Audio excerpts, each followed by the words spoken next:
we're out here cutting beans. And you can see that, I don't know if you can see, depends how your eyes are, I can see that the combine is coming this way. Ugh, squeeze me. And on that terrace, he can only cut 15 foot at a time, so he's got another 20 foot hanging off the other end of that terrace, so that's why whenever you need the situations of like a 24 foot to where on some of these terraces you wouldn't have to overlap, but you know, what are you gonna do? But yeah, well now he's only cutting about 12 foot.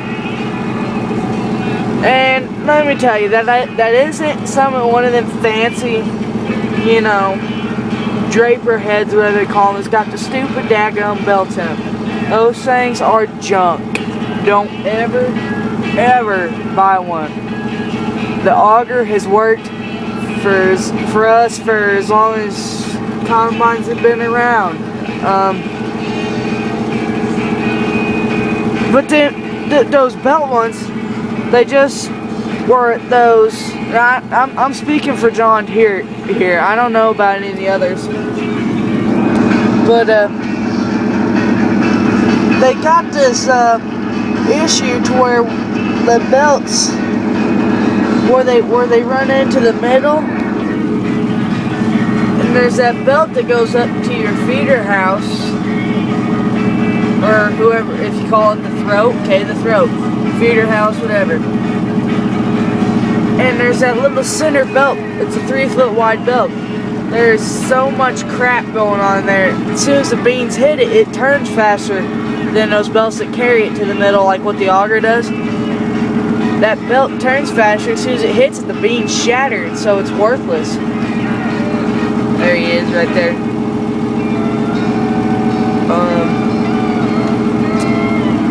So I mean, it's just what you want to have happen. Lose beans on the ground, or you know, an auger bearing. I mean, it's really, the augers are so much better. And that's for John Deere, people. I mean, Gleaner, I don't even know if they have a belt one. I'm not sure. I haven't even really looked. Case International, I think theirs is closed.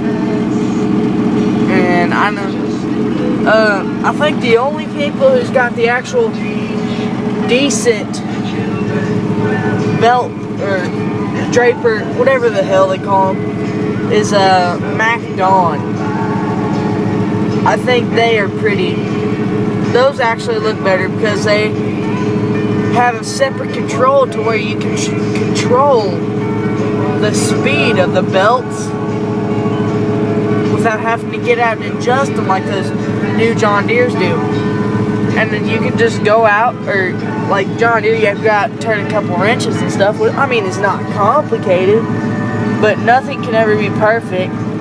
But on Case Internationals, they will, like on the new combines, they got an electronic switch, like over here, like within this combine, right here where your doodad is. It's got a switch over there. It says control belt speed, and you can control that. You know, speed it up, slow it down. You know, but yeah.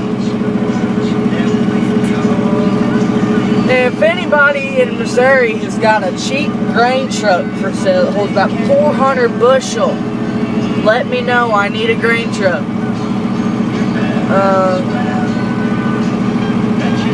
And if anyone out there is watching this video has got a Case tractor, the 70 series, I got a 78. I'll turn it. I got a 78 Case 1370.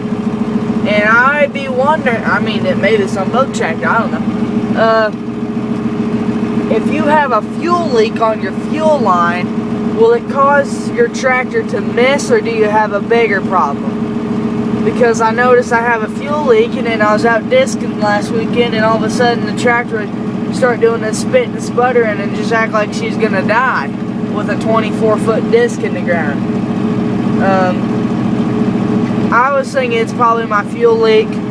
But yeah, I mean, I don't know. Could be anything. So if you guys know anything, help me out here. I need to get that thing back to chucking and lugging, because I needed to do some field cultivating this fall and put on anhydrous. So if anyone out there does know, my dad, he's starting to farm a little bit more, and